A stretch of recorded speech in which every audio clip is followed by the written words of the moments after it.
a private YouTube video on a private channel that Barclay, who is the other person who's on the head of the video team, he's going to download that and he's going to edit it and chop it up and do some crazy things to it.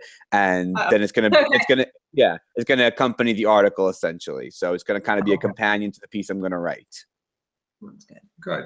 Sounds good? Okay, cool. So we started the broadcast now.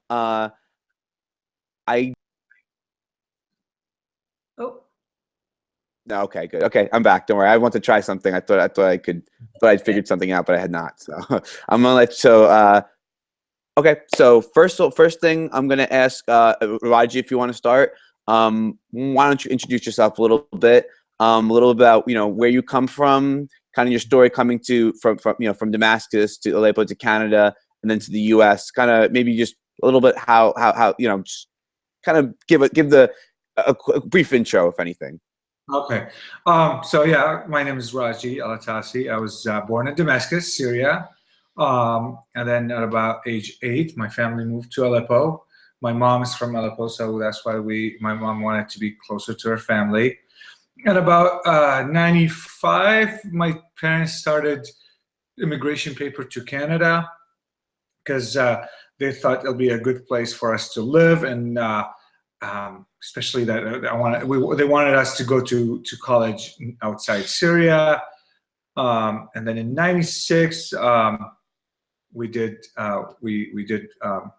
landing in Canada. We lived there for a couple of years, and then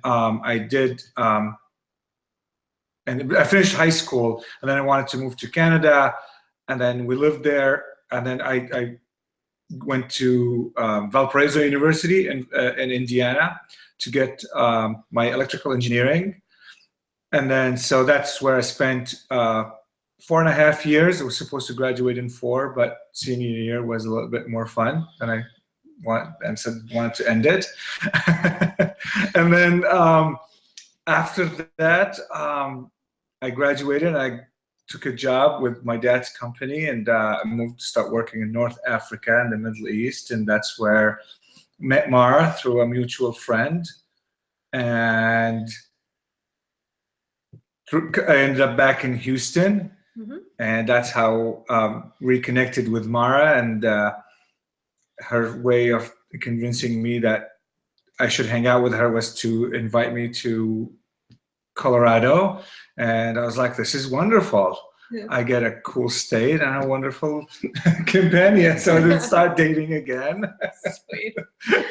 And yeah, this is where we are. I got married last year, August 2015. And then a couple of months later, applied for my green card because my visa is about to expire. And we compiled a whole list of forms. I'm glad that I have a wife that is an ex-government employee. She's very well filling out forms, and we fill out the forms and send them, and that's where the waiting game started. You comply and you get fingerprints, and then you send money and photos and all that yada, and then waiting for the interview. And the interview happened on November 30.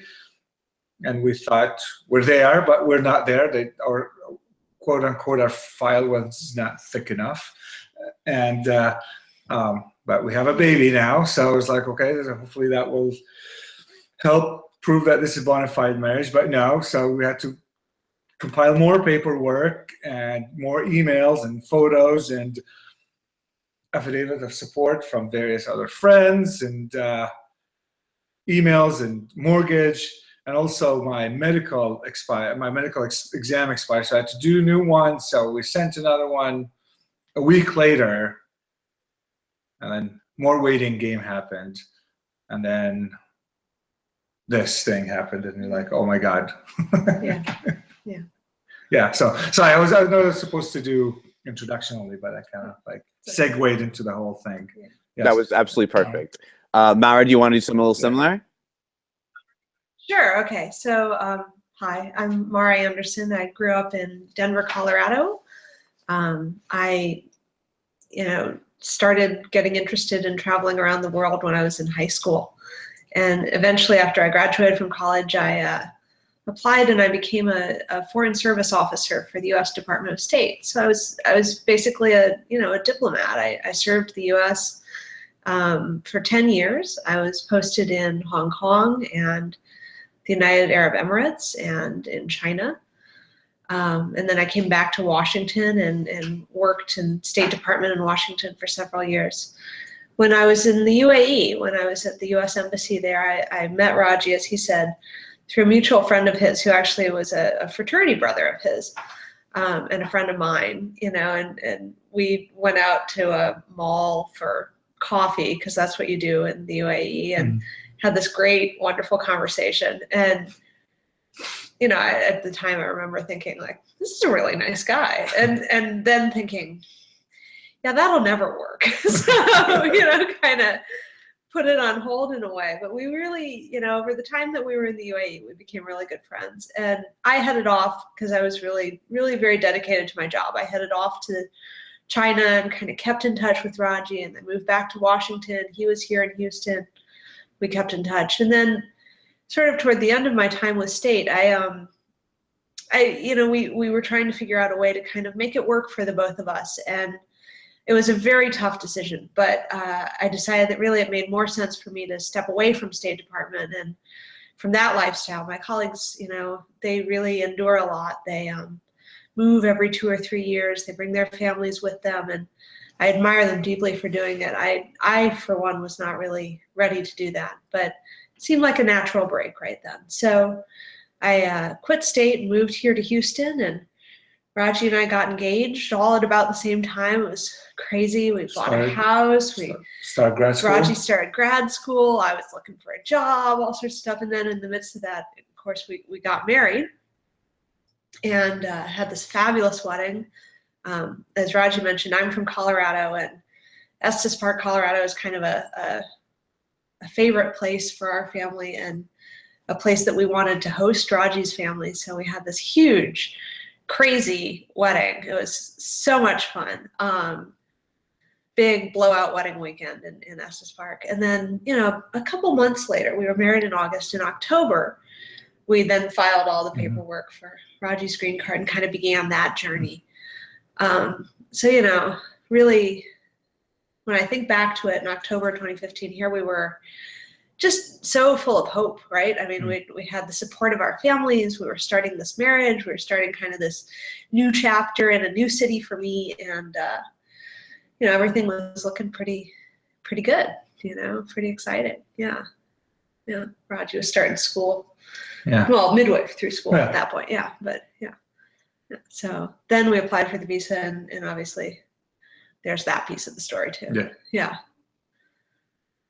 Mm-hmm. And maybe you can describe sort of when the executive order come out, and before, because you didn't know about the green card status immediately after that. Maybe just talk about the executive order itself. Did you have any sort of emotions just about that order itself, being that Syria is one of those countries?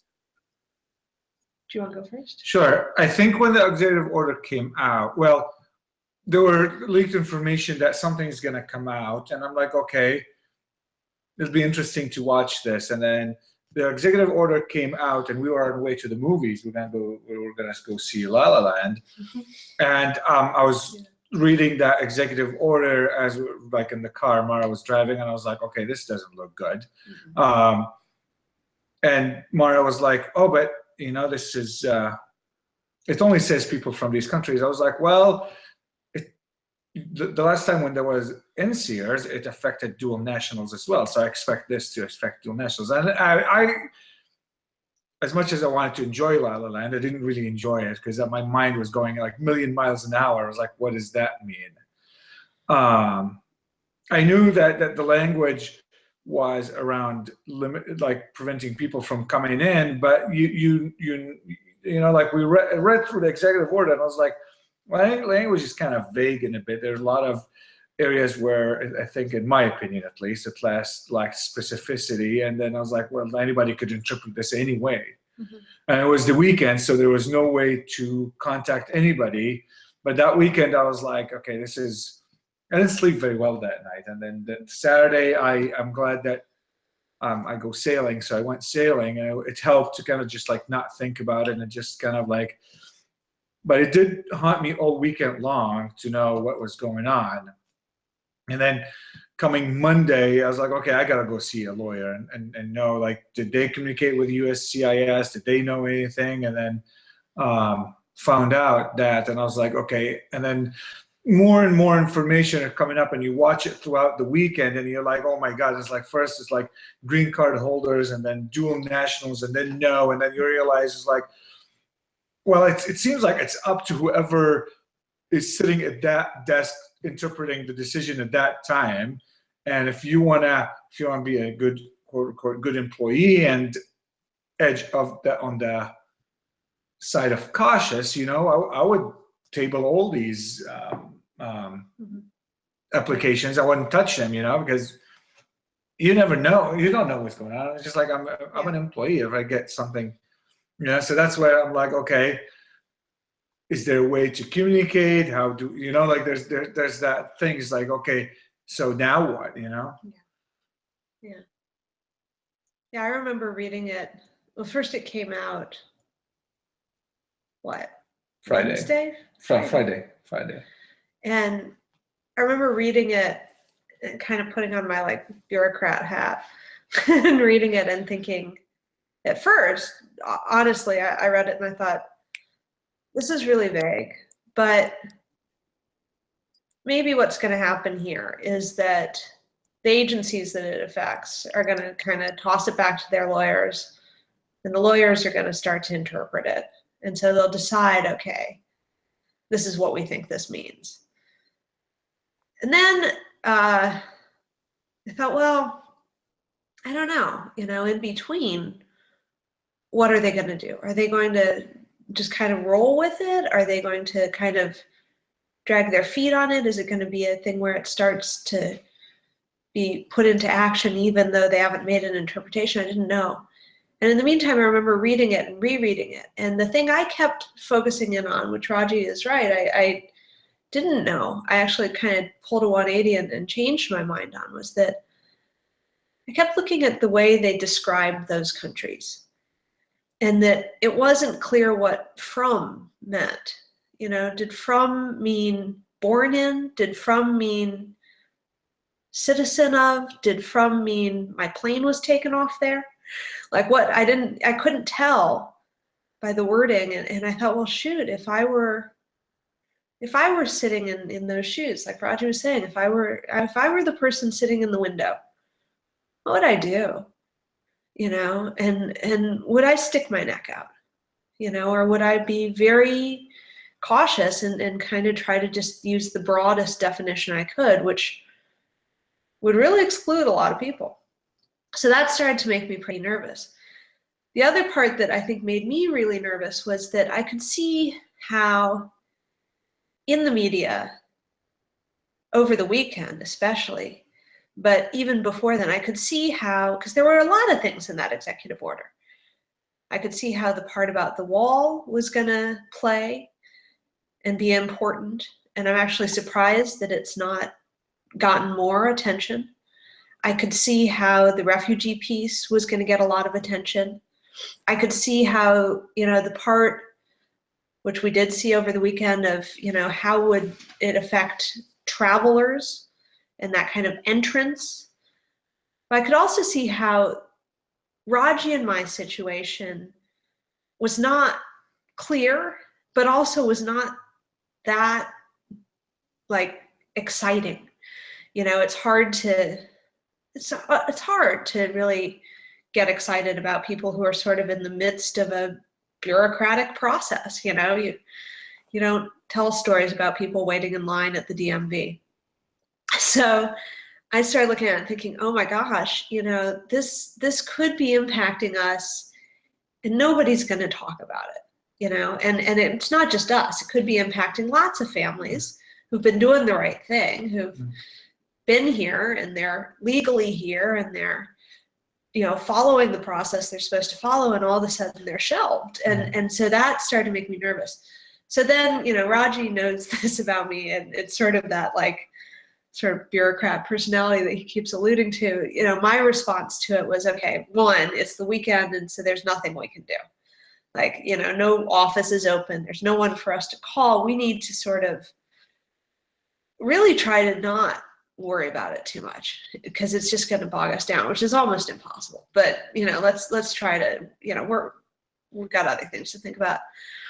But then think about, okay, on Monday, what are the things we need to know? What do we need to hear to know how to act? And the question, which Raji said, it's right, was, you know, let's talk to a lawyer and find out, and talk to anybody else I could get a hold of, you know, people I knew at State Department, if I could get somebody to give me an answer, which was tough, or just, you know, kind of throw it out into the world. Is there anyone, my member of Congress, my senator, who could dig and find out, well, what is the determination? Like, what are they trying to do with these green card and citizenship applicants? Where do we fit in?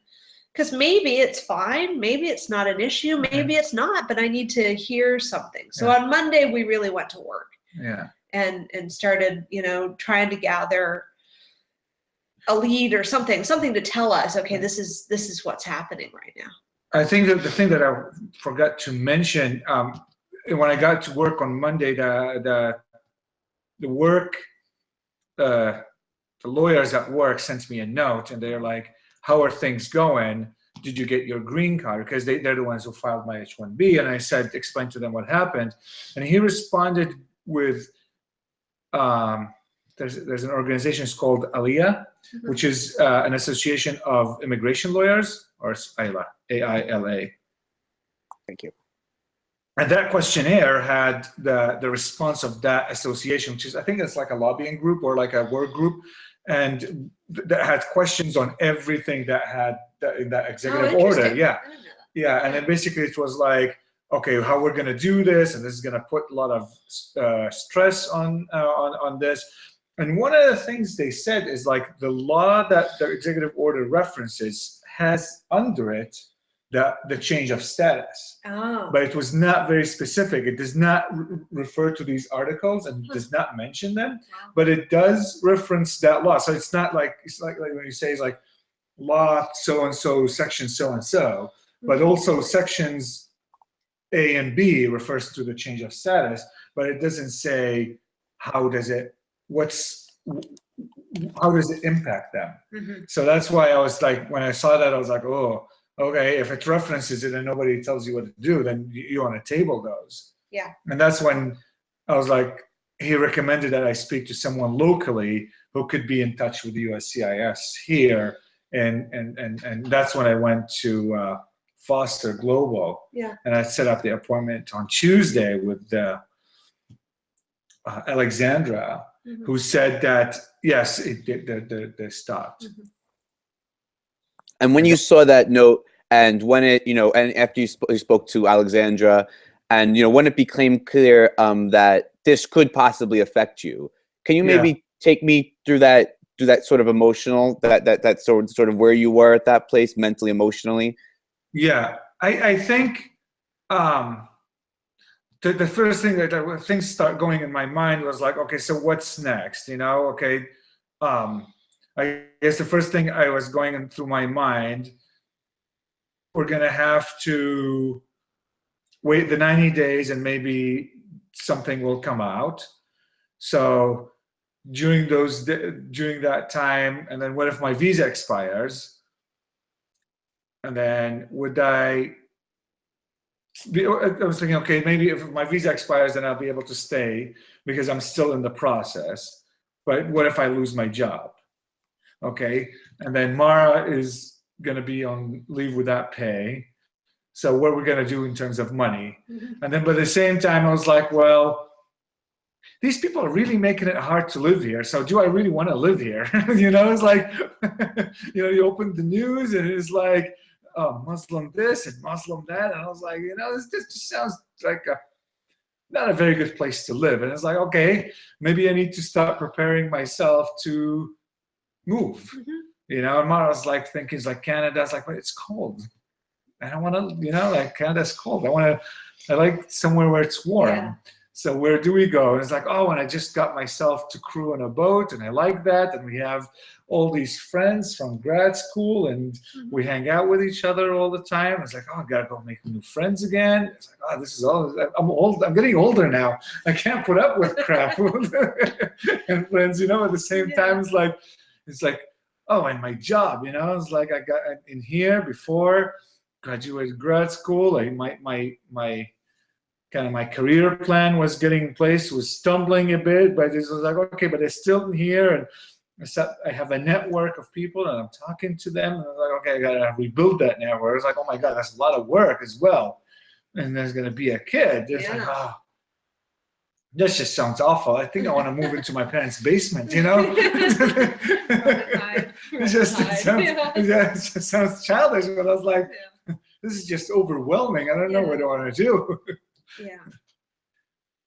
And Mara, how about you? How did when you heard about this news, and to see Raji go through that, and to also yourself, you know, be in the midst of, you know, starting a family and having, you know, been married recently, you know, where were you in this emotionally?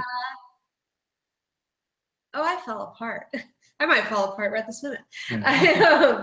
You know, it's funny. So we're due to have our baby in about 3 weeks, and you know, I thought, oh my God, like you know, here at this moment in my life when I want my family near us, and Raji's family too. He's got a lot of family in Chicago, and I did everything to get us near each other.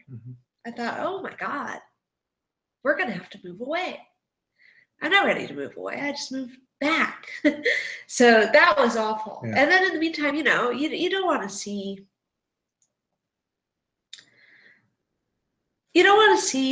your love rejected, you know?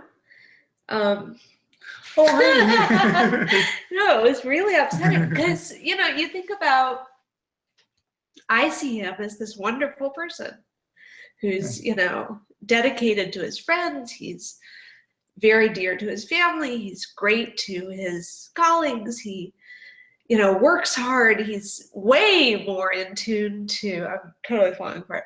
He's way more attuned to, you know, what's happening in the news some days than I am. He, you know, is the kind of person who you just can see can't wait to vote. My God, going through elections with this man was exhausting. You know, and you know, who has made a dream of well, a dream come true of living here. And then here comes this arbitrary moment, you know, this piece of paper, this declaration that doesn't even quite jive with what I think government should be able to do, even though I guess it is what government can do. And bam, the rug's just right out from under him. And it's because of where he's from and not who he is. And it horrified me, you know, and it does deeply upset me, because this is a good guy, you know, this is a good neighbor, and this is a good friend, and this is a good husband. He's going to be a good dad. And yeah, why on earth would we want to do something like that to him? It also, I think, kind of, I don't know how to describe this exactly, but my family, my dad's family and my mom's family, really all four grandparents, you know, we've been in the United States for over 100 years. And so, you know, I never thought to myself, one day I might find myself in a position where I'm going to have to leave the country. You know, come on, you know, nobody I know who is my age, who grew up in, you know, the US, I don't know, maybe they did, but I mean, nah, that's not really the right thing to say. I know people my age who have had that thought, but I didn't. I never did. I always thought, no, this is my home. You know, when in doubt, if someone asks me what I am an American. And I, you know, all of a sudden I thought, gee whiz. So this is what that feels like. I can't believe that I feel like that. Now, Raji has already had that feeling. you know? Yeah, I think that's a big difference. Yeah. And so that broke my heart too. I didn't want to see him go through that again, you know? And I mean, he's, in a certain way, he's kind of better able to deal with it than I am because it's not new. But that's not right. You know, that's not right at all. Yeah, so I was pretty shaken. Shaken is understating it. I was beside myself last weekend, that weekend. And but then there's a piece of me that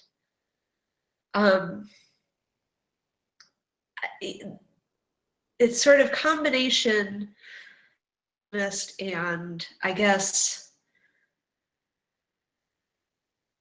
highly patriotic in a way, that I thought to myself, kind of as we got further and further in, you know, Sunday evening, and I'm watching all these things happen on TV, and I'm thinking about how it's going to affect us. And I thought, okay, no, you don't just pull up and give up and walk out. This is when you fight. You know, this is when you say, okay, I'm calling everyone I know. I'm writing to everyone I know. I'm writing to and saying, help me out here. You know, write to your representative, write to your members of Congress, write to your senators, write to your newspapers, write to anybody you can think of.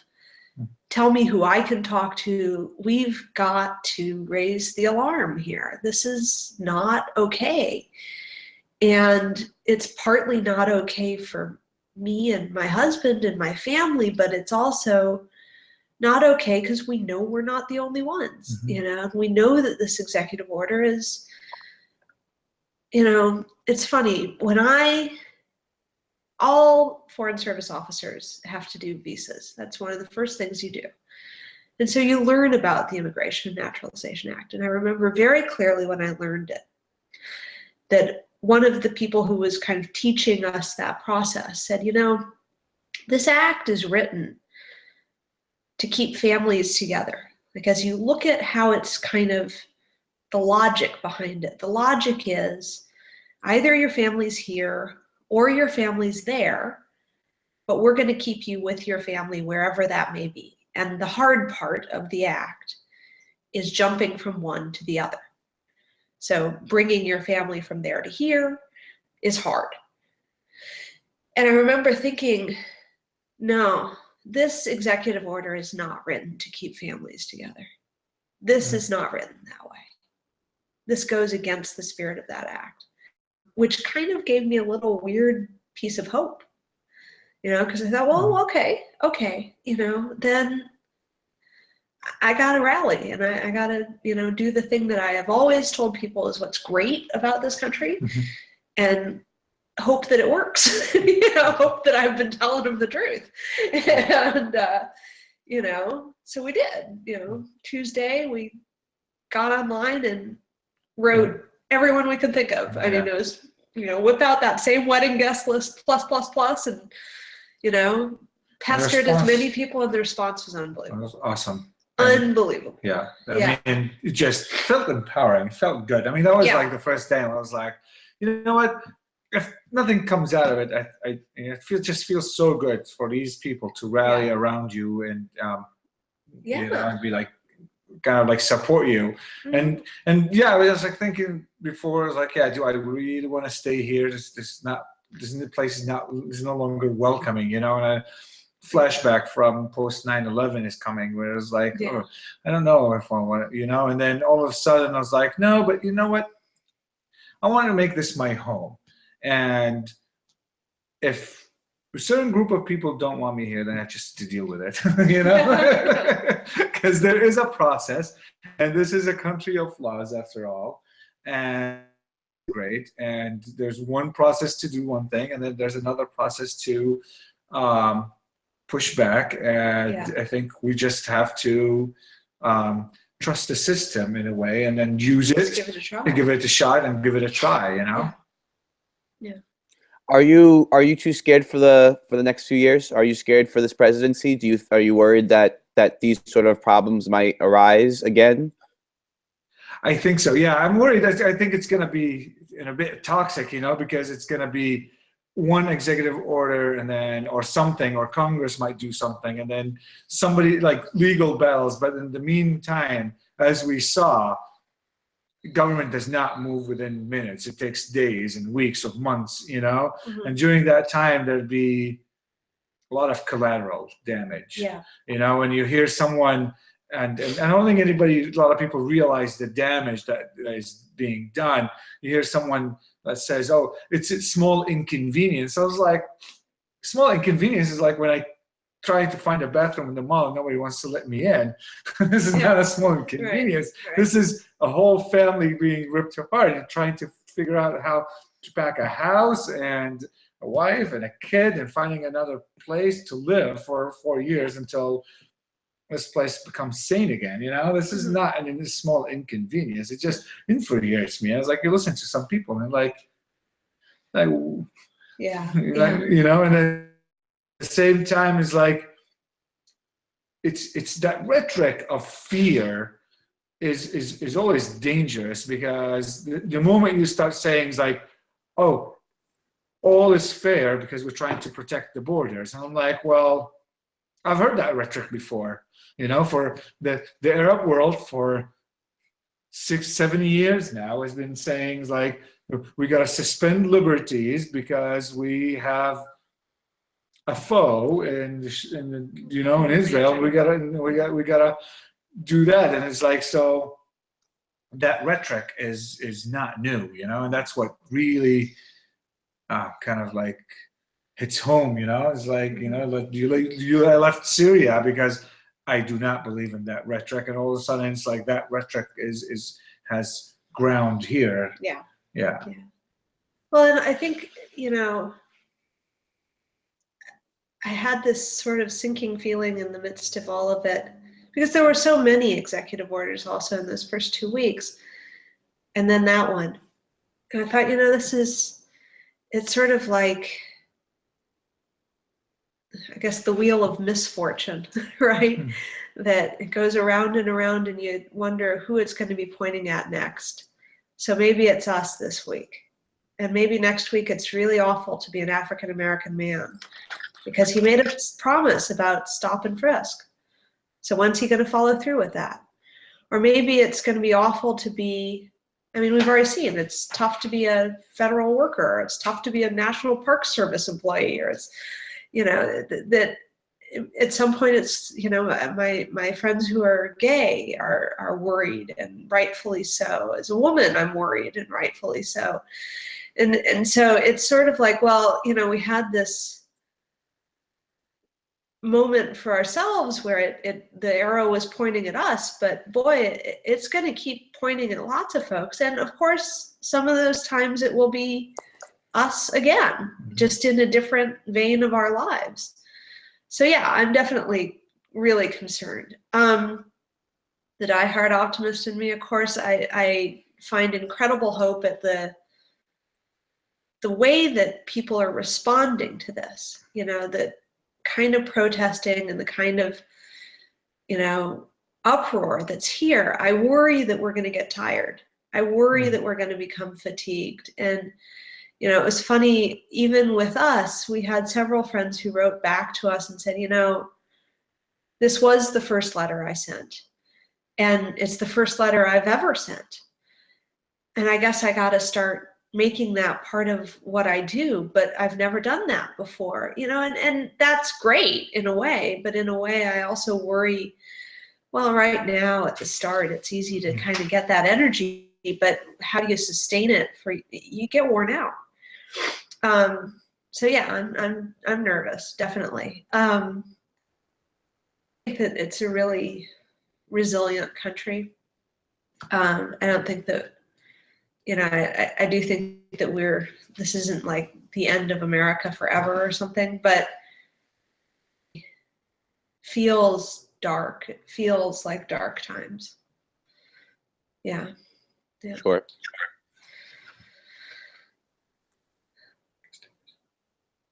Stay vigilant. Stay vigilant, right? Stay vigilant, yes. Well, like you said, the outpouring of support must be uplifting to some point. Yeah, exactly. Sorry. No, talked over you. absolutely. Say It's that again? fine. No. It's fine. I'm just saying that the support that came out to you must feel uplifting.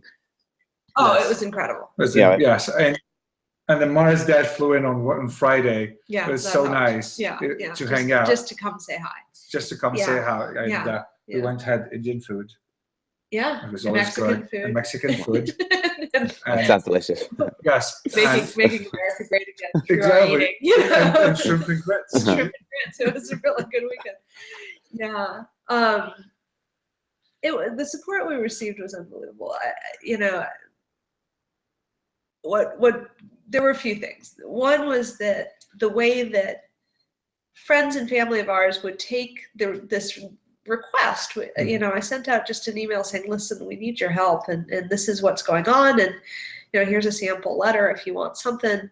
Here's how you figure out who to contact. That then, just sort of sprouted wings and really ballooned, and surprising ways. My father grew up with a guy who's, I guess his brother is somehow involved with the Republican Party in Iowa. And so, suddenly here through a couple of degrees of connection, here's this conversation happening really right where it probably needed to happen. I